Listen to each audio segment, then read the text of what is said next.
You're listening to Tabletop Arcanum, a podcast dedicated to learning and exploring the hobby of tabletop gaming. Your hosts are Justin Taylor and Richard Geese, so sit back and relax as we talk, discuss, and joke our way through the hobby we love so much.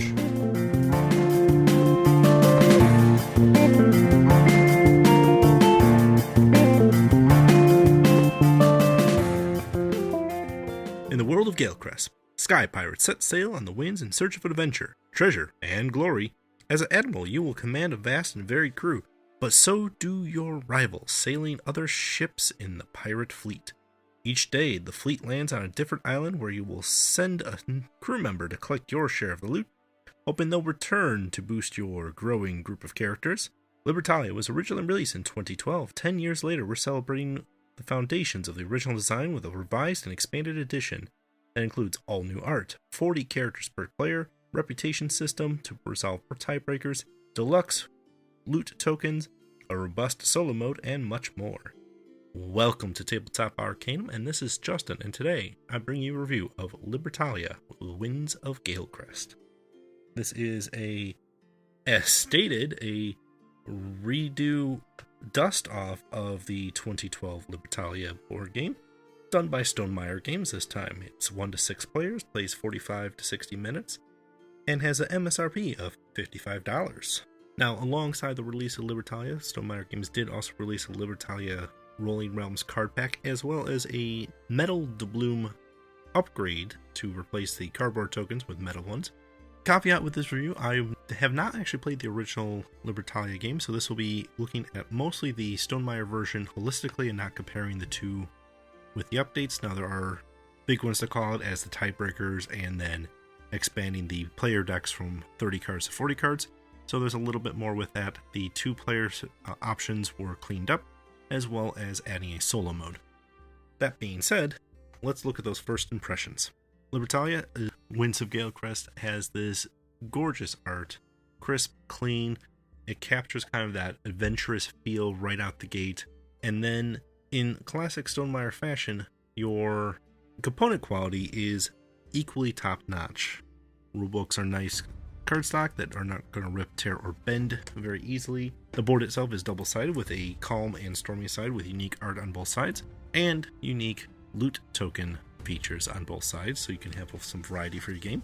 All of the cardboard is good, heavy stock, as well as all the cards have that nice, crisp linen finish. They feel great, they shuffle great when you are shuffling them. And otherwise, everything handles wonderfully. Even the game has a nice insert that keeps everything isolated for each player. And the loot tokens, while looking a little bit more like starbursts, are nice, chunky. It comes with a nice, good bag to mix them up in. So, no complaints on that first impression. Now, the biggest thing about Libertalia is it is a competitive pirate game and also uses a action queue system. So every player will secretly select one card per turn. They get laid out in a specific queue order and then executed with day powers going one way and then reverse order for dusk powers. Offers a little bit of a psychological what are they going to play at the table mechanic, and that's something that you're looking at is in this. So let's talk about what Stonemaier's version of Libertalia does well. The first thing I want to call out is the fact that it keeps this wonderfully easy to teach style game, because there's no heavy mechanics that can't be explained openly and publicly. And what I mean by that is you have different cards with different abilities, and some of them are a little bit more complex than others. However, every voyage, and there's 3 voyages per game, you draw 6 cards.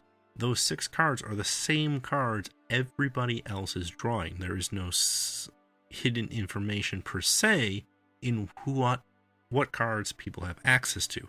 What does change is who plays what cards in what order, and you will have leftover cards from Voyage 1 and Voyage 2. So by Voyage 3, what cards have been saved or not saved and played or not played gets a little bit more dicey to track. However, in all of those voyages, you can take a look and go, let's look at the Armorer card and talk about what he does if anybody has questions. There's no, well, I want to know more about this card, but I can't tip my hand to tell you what card I have in my hand. Everybody has access to that, which is a great way to easily teach this game. Likewise, Even with 40 cards, you only see 18 of them per game, so there's a lot of variety of what cards come up in your game, leaving a lot of options in there. That's a great thing.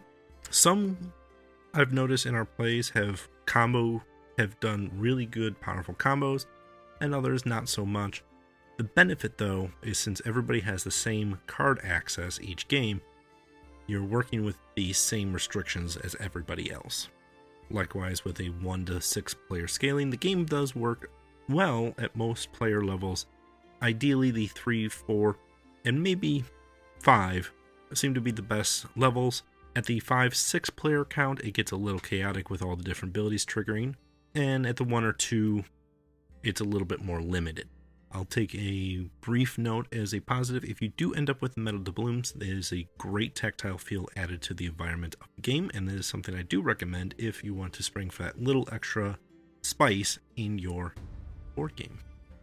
Another interesting fact with the Libertalia that is beneficial is your tiebreaker. So if people are playing the same ranked card each turn, you have a reputation track that you can move up and down, and that is what the order of events trigger if there is a tiebreaker to be had. So it is very easy and open publicly to figure out where you are in the rankings. Libertalia does have a few opportunities in it, one of which is that the theme and art style may not be applicable for everyone, especially if you were a fan of the old Libertalia and are someone who liked the grittier, darker pirate theme on it. This still has that pirate theme, but it's more of a fantastical theme. I personally enjoy it, but it may not be for everybody, so if you take a look at the art and the cards, and it's not really gravitating towards you, that may be something that's holding you back from your enjoyment. Likewise, the solo mode is nice. However, with the main rulebook being 8 pages and the solo rulebook essentially adding another 8 pages to it, it does offer a little bit of a cumbersome feel.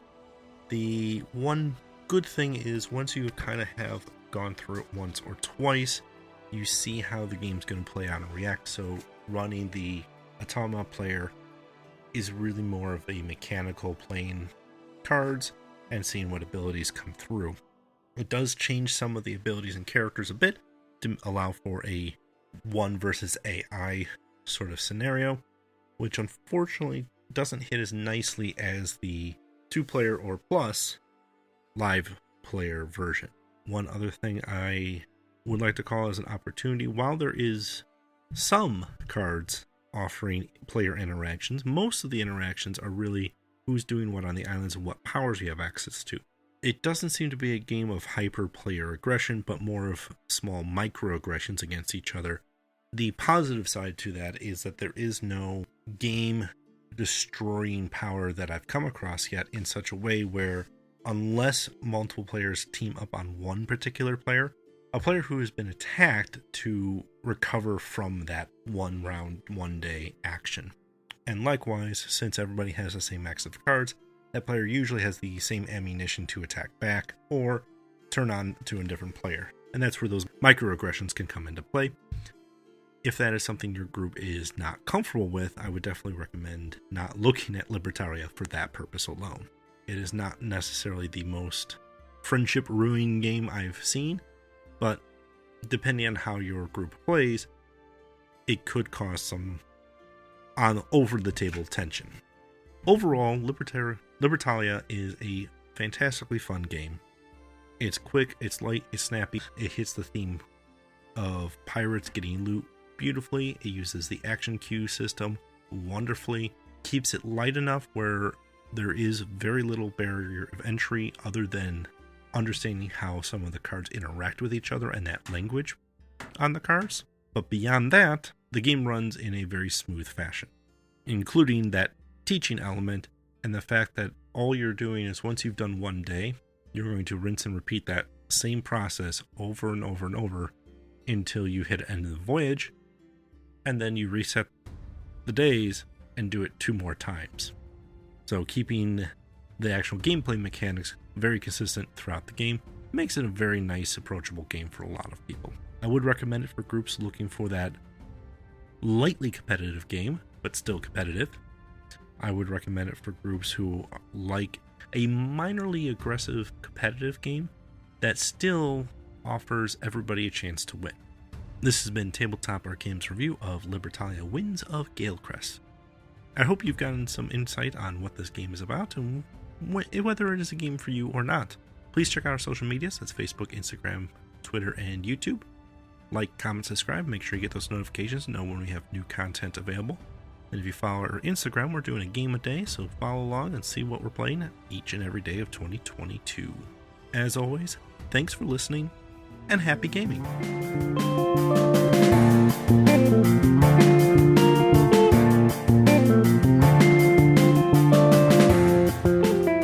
You've been listening to Tabletop Arcanum, produced by Justin Taylor. This episode is hosted by Justin Taylor. Mixing and editing by Richard Geese. Original theme by Paul Moore and Isaac Gilbert. Check the description for this episode's featured background music. You can follow us on most social media platforms. Be sure to like, subscribe, and follow, and leave us a review if you would. As always, thanks for listening.